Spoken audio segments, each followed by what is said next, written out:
तर इथं आपलं मस्त असं नारळाचं आईस्क्रीम तयार झालेलं आहे. अगदी क्रीमी झालेलं आहे आणि फक्त घरच्या साहित्यांमध्ये आपण हे आईस्क्रीम बनवलेलं आहे. खूप सुंदर टेस्टी होतं आणि करायला देखील तितकं सोपं आहे. तर इथे मी 2 नारळ घेतले. तुम्ही एका नारळाचं आईस्क्रीम देखील बनवू शकता.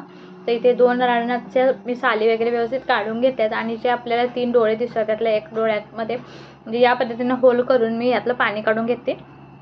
तुम्ही घरी आपण जसं नारळ फोडतो तसंही पाणी काढून घेतलं तरी चालेल, पण त्यामध्ये मोस्टली पाणी खाली वाया जातं, म्हणून या पद्धतीनं मी केलेलं आहे. तुम्हाला जसं आवडेल तसं करू शकता. आता इथे जे आहे आपल्याला या नारळाच्या साली काढून घ्यायच्या आहेत, पण त्याच्या आधी आपल्याला दूध हवं आहे. इथे मी अर्धा लिटर म्हशीचं दूध घेतलेलं आहे.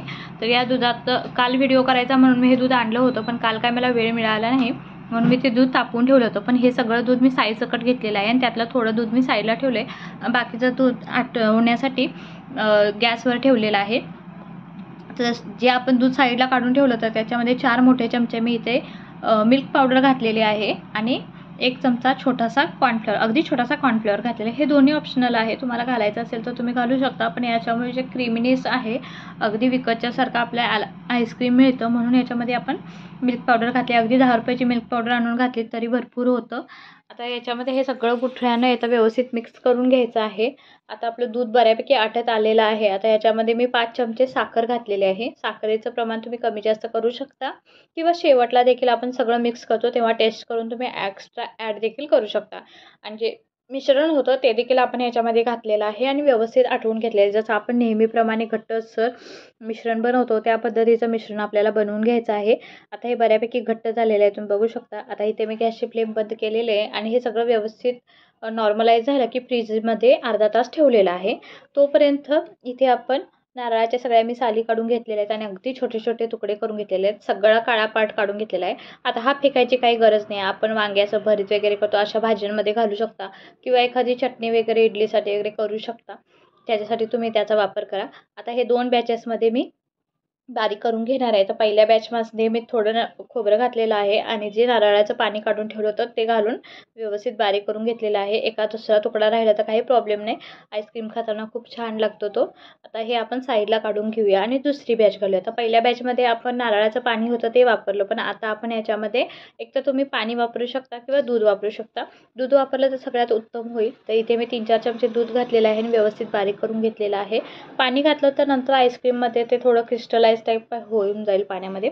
आता जे ताक बनवण्याचं मिक्सरचं भांडं असतं ते याच्यामध्ये हे सगळं मी नारळाचा चव काढून घेतलेला आहे आणि हे थंड झाल्यामुळं किती सुंदर घट्टपणा आलेला आहे तुम्ही बघू शकता. तर ते सगळं मिश्रण आपण याच्यामध्ये घालून मिक्सरला 3 ते 4 मिनटं व्यवस्थित असं मिक्स करून घेणार आहोत. तर हे सगळं व्यवस्थित मिक्स झाल्यामुळं अगदी आईस्क्रीम फ्लफी होतं. तरी देखील अजून क्रीमी टेक्स्चर येण्यासाठी आपण याला 1 ते 2 तास फ्रीझरमध्ये ठेवणार आहोत व्यवस्थित झाकण लावून. तर याला मी 2 तास फ्रीझरमध्ये ठेवलं होतं आणि बऱ्यापैकी थोडं घट्ट झालेलं आहे तुम्ही बघू शकता. आता मी असंच भांडं ठेवलं होतं. तुम्हाला हवं तर दुसऱ्या भांड्यात काढायचं असेल तर काढू शकता, पण काही प्रॉब्लेम नाही, हे बरं पडतं.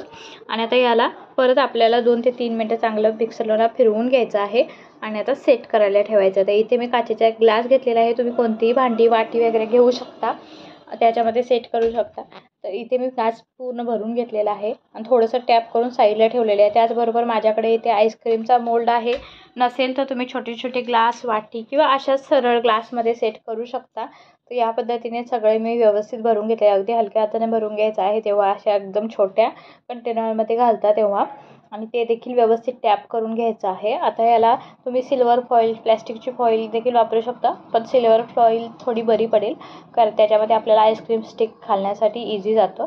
तर इथे माझ्याकडे सिल्वर फॉईल होती म्हणून मी वापरते. तुम्ही कसं आहे तुमच्या पद्धतीनं करू शकता. आता या पद्धतीने हे सेट करून घ्यायचं आहे. आता ह्याला मी चाकूच्या साहाय्याने हलके कट मारायचे आहेत. बऱ्याच वेळा काय होतं, काही लोकांचं हलके कट मारायचे होते एकदम मोठे मोठे कट पडतात आणि मग त्याच्यामध्ये आईस्क्रीम स्टिक व्यवस्थित सेट होत नाही. त्यामुळे अगदी छोटे छोटे कट मारायचे. अगदी आपण आईस्क्रीम स्टिक घालताना ते व्यवस्थित जाते. तर या पद्धतीने हे सगळं व्यवस्थित सेट झालेलं आहे. मी हे 9 ते 10 तास फ्रीझरमध्ये सेट करून घेतलेलं आहे आणि तुम्ही बघू शकता मस्त असं सेट झालेलं आहे. तर ह्याला एक 2 ते 3 मिनटं आपण पाण्यामध्ये ठेवूया. 2-3 मिनटानंतर तुम्ही हाताने थोडंसं असं ग्लासला स्वेट करायचं, कारण पाणी खूप कमी होतं त्याच्यामुळे खालतून तर निघालं असेल पण वरतून थोडं हे होण्यासाठी हाताच्या उभीने याला थोडंसं फिरवून घ्यायचं आणि कट करायचा. व्हिडिओ नेमका शूट झाला नाही, मला वाटलं कॅमेरा चालू होता. तर या पद्धतीने मस्त असं आईस्क्रीम कट करून झालेलं आहे माझं. आता आईस्क्रीम जेव्हा कुल्फी मोल्डमधून काढता तेव्हा असं गोल गोल फिरवूनच तुम्हाला हे बाहेर काढायचे आहे. म्हणजे हे आपलं कुल्फी आईस्क्रीम पण तयार झालेलं आहे आणि आईस्क्रीम पण तयार झालेलं आहे. तर नक्की ट्राय करा. व्हिडिओ कसा वाटला हे कमेंट करून सांगायला विसरू नका. चॅनेलला सबस्क्राईब करा आणि माझे बाकीचे व्हिडिओ देखील छान छान आईस्क्रीमचे आहे ते देखील पहा आणि एन्जॉय करा. थँक्यू.